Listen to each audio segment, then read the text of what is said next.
पहले सतीश पूनिया अपनी बात रख रहे हैं विधानसभा में। क्या कुछ आज जो घटनाक्रम हुआ उस पर अपनी बात रखेंगे, आपको जिसमें सरकार ने एडमिट किया, पुलिस विभाग के उस प्रश्न के जवाब में ये कहा गया कि फोन टैपिंग हुई है। ये दीगर बात है कि उसमें पूरे तरीके से जो जवाब मांगा गया था उस तरीके का जवाब तो नहीं आया, लेकिन अपने आप में फोन टैपिंग का एडमिशन ये सरकार की नीयत पर संदेह पैदा करता है। जो एफआईआर थी एसओजी की 47, 48 और 49, उसमें नामजद एफआईआर थी जिसमें विधायकों के नाम थे और मामला केवल इतना ही नहीं, यूं होते होते राजद्रोह से लेकर सुप्रीम कोर्ट तक पहुंच गया। तो निश्चित रूप से इसमें वो तमाम तथ्य थे जो इस बात को साबित करते थे कि फोन टैपिंग हुई है। ये सरकार की मजबूरी है कि उसको उजागर नहीं कर सकती, जाहिर नहीं कर सकती, लेकिन इस प्रश्न के जवाब ने वापस से इस मुद्दे को जिंदा किया और हमने ये लाजमी समझा कि सरकार इसका जवाब दे, और जवाब भी जब दे जब चर्चा करके दे।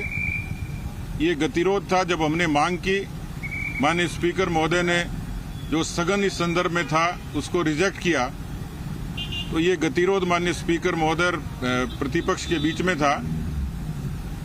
अभी शाम को ये गतिरोध टालने के लिए चर्चा हुई, बातचीत हुई, तो ये निश्चित हुआ कि कल पहले चर्चा होगी, उसके बाद सरकार इस फोन टैपिंग के मामले में जवाब देगी।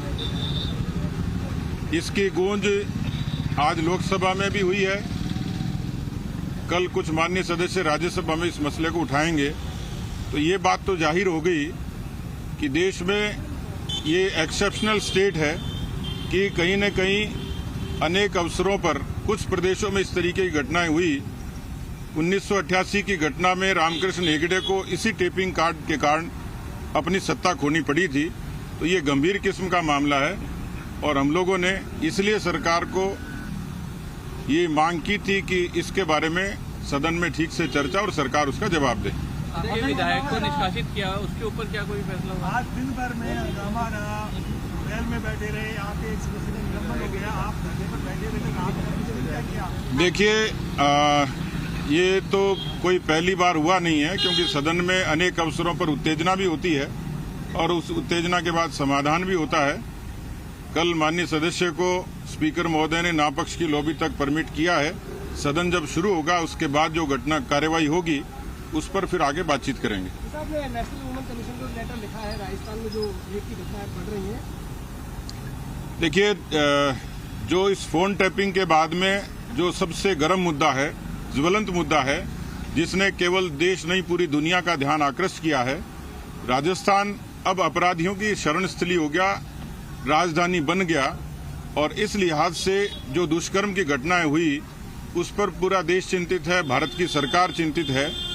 और इस लिहाज से जिस तरीके से 80,000 घटनाएं केवल महिलाओं के अपराधों के प्रति हुई हैं, 12,000 घटनाएं गैंगरेप और रेप से रिलेटेड हैं, तो हमने ये उचित समझा कि इस पर केंद्रीय महिला आयोग इंटरवीन करे और इसकी पूरी छानबीन करके और जो भी संवैधानिक कार्रवाई वो करे। इस नाते मैंने पत्र उनको लिखा है। इलेक्शन की डेट अनाउंस हो गई, क्या तैयारी है? तैयार है आप? 3 उपचुनाव की तारीख आज आई है, 17 अप्रैल की। हम लोग मानसिक रूप से पहले भी तैयार थे, हमारी जमीनी तैयारी पूरी हो चुकी है। केवल मैंने कहा था कि हम चुनाव की तारीखों का इंतजार कर रहे हैं, तारीखें अब आ गई हैं, तो पार्टी पूरे तरीके से तैयार है।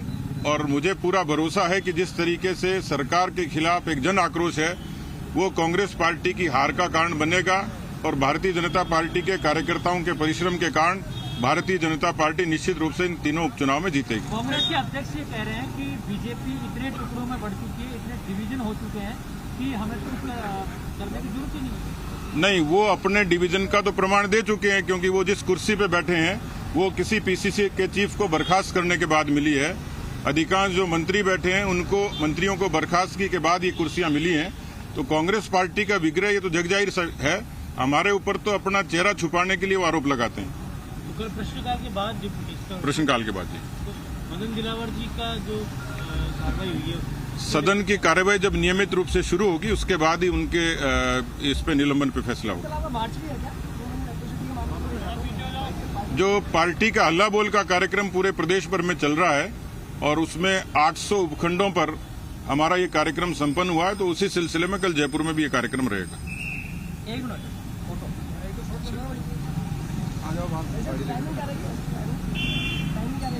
किसकी? 11 बजे।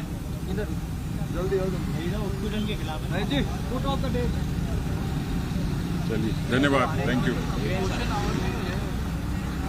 आपको दिखा रहे हैं सदन के भीतर जो गतिरोध के बाद बीजेपी की तरफ से जो विधायक हैं धरना दे रहे थे, उसकी एक्सक्लूसिव तस्वीरें हम आपको दिखा रहे हैं। हालांकि ये गतिरोध अब टूट गया है। सतीश पुनिया ने बताया कि अब जो स्पीकर से बातचीत हुई है उसमें कल पहले बीजेपी चर्चा के दौरान अपनी बात फोन टैपिंग पर रखेगी, उसके बाद सरकार की तरफ से उसका जवाब दिया जाएगा। दरअसल चर्चा कराने को लेकर ही जो ये पूरा जो तकरार की जो स्थिति बनी थी, क्योंकि सीपी जोशी ने स्थगन प्रस्ताव खारिज कर दिया था और उसके बाद जो स्थिति बनी, एक्सक्लूसिव तस्वीरों के जरिए हम दिखा रहे हैं। बीजेपी के जो विधायक थे वेल में बैठ गए, लेकिन अब बात बन गई।